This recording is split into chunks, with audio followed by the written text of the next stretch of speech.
sincérité des frères et des sœurs. T'as des gens, ils font semblant. La communauté afro, pour eux, c'est un marchepied pour se donner de l'importance, mais ils en ont rien à faire. Ouais, ça c'est vrai. Il y en a, ils font semblant, mais quand t'es dans les coulisses, t'es dégoûté du nombre de frères et de sœurs qui font semblant. Eux, en fait, ce qu'ils veulent, c'est juste exister. C'est pas le bien-être des frères et des sœurs qui sont derrière, qui sont dans l'anonymat, pour les aider. C'est pas ça leur objectif. Leur objectif, c'est eux, leur poche. Blaf, Africains, Africaines, Afrodescendants, Afrodescendantes, bonjour. J'espère que vous souriez à la vie aujourd'hui. Comment allez-vous?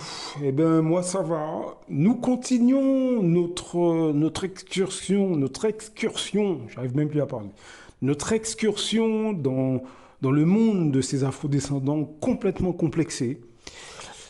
Ces afrodescendants que je mets en lumière dans toutes ces vidéos, qui finalement sont parmi nous, hein, comme je le dis à chaque fois. C'est pas que les présidents africains qui sont complexés, ou les artistes noirs qui se vendent au système, ou bien ces journalistes ou ces pseudo-intellectuels du monde noir qui ne veulent que les grands prix littéraires en Europe, etc., etc. C'est pas que ces gens-là qui sont complètement esclaves dans leur tête, hein. Comme je le dis dans tous ces audios, sur toute l'échelle sociale, ces personnes sont présentes, notamment au sein des masses populaires. Elles sont tout autour de nous, hein, ces personnes, hein. Parmi nos amis, nos familles, nos voisins, nos collègues. Ce sont ces afrodescendants que vous voyez dans les rues, qui vous regardent avec mépris et dédain. Ça, ce sont des esclaves. Tous ces gens qui font preuve d'incivilité, ces Africains, ces Afro-Antillais, ces Afro-Guyanais, etc., etc., etc., qui font preuve d'incivilité vis-à-vis de leurs semblables, hein, sans raison, ou qui sont dans la jalousie, la compétition vis-à-vis de leurs semblables exclusivement, parce qu'encore une fois, ces gens ont ces comportements, mais exclusivement vis-à-vis de leurs semblables. Pas au niveau des membres des autres communautés, non, c'est leurs semblables qu'ils visent. Donc c'est une maladie mentale, ce sont des gens déséquilibrés qui doivent se faire soigner. Et il faut, à défaut de pouvoir les forcer, on ne peut pas les forcer, mais en tout cas, on peut mettre en avant leurs problèmes mentaux. En parlant de ces artistes qui sont complètement désagrégés mentalement, j'avais un article, il est pas tout jeune, hein, cet article, hein, il date de 2011. C'était un site qui s'appelait La Scandaleuse, et c'était un blog qui était tenu par des filles. Pardon.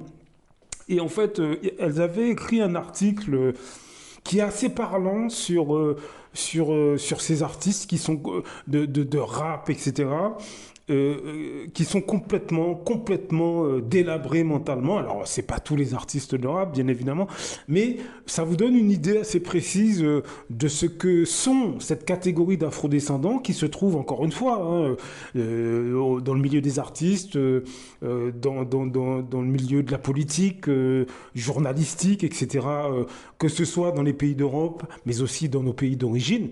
Et puis, ça explicite assez clairement ce qui se passe dans la tête de cette catégorie d'afrodescendants, hommes et femmes, hein. Il n'est pas question de tirer uniquement sur les hommes noirs, sur cette catégorie d'hommes noirs. Vous avez une catégorie de femmes noires qui ne se gênent pas pour vomir sur l'homme noir. Mais là, je vais vous passer donc cet article que j'ai mis en audio pour vous. C'est pour... alors, encore une fois, il date. Hein, peut-être que les artistes, aujourd'hui, en 2024, ils n'existent plus. Il y en a certains qui existent encore, hein. Mais leur situation a peut-être changé. Mais il n'empêche que les propos qu'ils tiennent, vous les retrouvez encore aujourd'hui, hein. Donc, je vous laisse écouter ça. C'est complètement aberrant, mais je vous laisse écouter ça, on en reparle juste après. Albert Ainsworth. Albert Ainsworth, joueur de NFL réputé, a été impliqué dans une affaire de violence sexuelle sur une femme noire.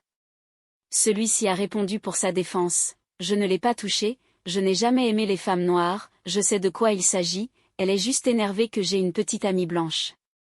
Je serais incapable de vous dire la dernière fois que j'ai flirté avec une femme noire. » Kanye West.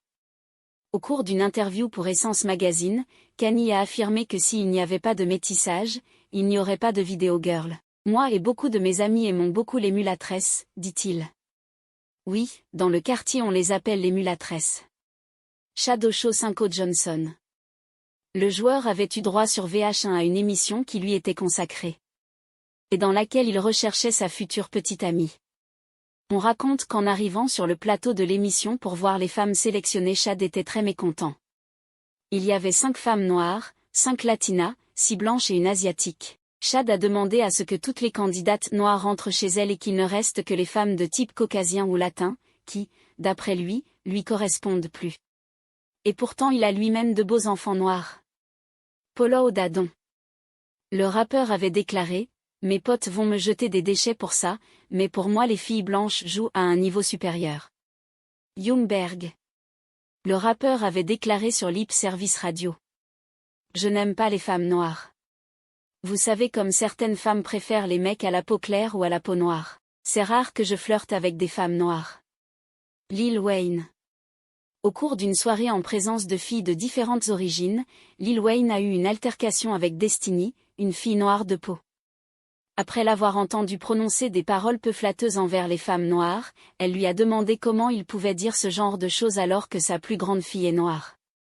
Il lui a rétorqué que « la différence entre ma fille et toi, c'est que ma fille est millionnaire. » Et de rajouter « c'est la première et dernière fille à la peau noire que j'aurai. Le reste de mes baby mamas sont claires de peau. J'ai même eu une petite amie asiatique pour être sûre que la fille qu'on aurait aura de beaux cheveux, mais dommage on a eu un garçon. » Voilà, vous avez entendu des propos tenus par ces personnes. Encore une fois, ce n'est pas pour stigmatiser les hommes noirs ou des choses comme ça. Non, non, non, non, non. Les femmes noires en font autant, je vous assure. Ce que je vous ai mis, c'est un petit aperçu des propos que tiennent des afrodescendants, Afrique, Caraïbes, etc., etc. Au sein du monde noir, nous avons, chacun dans nos pays respectifs, chacun dans nos diasporas respectives, nous avons ce type de personnes.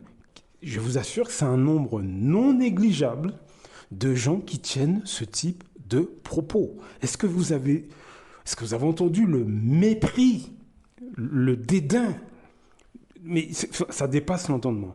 Ces gens sont déséquilibrés, des malades mentaux, et je le dis, ce n'est pas pour... Je le dis avec toute la gravité qui s'impose. Ce sont des gens déséquilibrés, des gens on doit vraiment se pencher sur cette maladie. C'est vraiment un trouble du comportement. On le banalise, on fait comme si de rien n'était, mais c'est quelque chose qu'on doit prendre de manière extrêmement sérieuse. Ces gens sont malades. Ce sont des fous en liberté. Et je vous assure, je ne dis pas ça, c'est pas d'ironie ce que je dis, je le pense très sérieusement. Nous avons des gens qui sont dans la psychiatrie, qui sont tout autour de nous. Et là, ce n'est qu'un exemple. Vous avez des femmes noires qui tiennent les mêmes propos vis-à-vis des hommes noirs. Elles font des vidéos, on les reçoit sur WhatsApp. Donc, je veux dire, c'est pas quelque chose qui est propre à un sexe ou à un autre. Non, nous avons ce groupe de personnes parmi nous. Et il y a plusieurs déclinaisons. Encore une fois, comme je l'ai dit dans la première partie de cette vidéo, vous avez ces afrodescendants qui sont dans les rues, qui regardent leurs semblables avec suspicion, mépris, dédain, sans aucune raison. Sans aucune raison. Vous avez ces afrodescendants qui, lorsqu'ils sont dans un boulot où ils reçoivent le public, donc ils sont arrogants, prétentieux vis-à-vis d'un client afrodescendants, et ils sont hyper respectueux vis-à-vis d'un client extérieur au monde noir.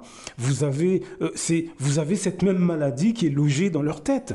Ce sont ces femmes noires qui disent haut et fort que les hommes noirs les répugnent, que les hommes noirs sont ceci, cela, et puis au final, elles font des parties à 3, 4 avec leur mari qui vient d'une autre communauté qu'elles.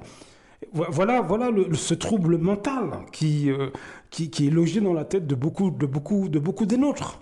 Encore une fois, quand vous écoutez le travail d'Aberlinda Lopez, hein, elle a fait quelques audios, j'en ai déjà parlé, mais vous avez aussi Madame Eugénie Dossa Kenom. Dossa Kenom. Recherchez son travail sur l'Internet. Là, ce sont deux professionnels. Hein. Là, c'est pas moi. Hein. Moi, je ne suis absolument pas professionnel, comme vous le savez. Mais là, ce sont deux professionnels. Hein.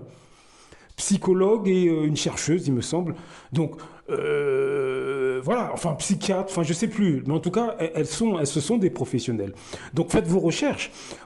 Alors, si on cite en plus France Fanon, etc., mais d'autres encore, je veux dire, c'est documenté, hein, ce que je vous dis là. Donc, voilà donc ce que font les afrodescendants. Donc, écoutez, faites vos recherches, parce que ces gens sont tout autour de vous, hein, famille, amis, voisins, collègues. Hein, ce ne sont pas que des rappeurs ou des journalistes ou des politiciens complètement malades. Hein, non, ils sont tout autour de nous. Donc voilà. Blaf, à très bientôt. Beaucoup d'Africains se lèvent contre des autres Africains. C'est généralement à travers la corruption. L'Europe, l'Occident le sait. La meilleure façon de faire tomber un Africain qui se lève pour les intérêts des Africains, il faut aller corrompre ses amis ou ses compatriotes. C'est comme ça, c'est toujours à cause de l'argent. Celui qui a fait tomber son car, elle a fait pourquoi? C'est parce qu'il voulait être son car à la place de son car.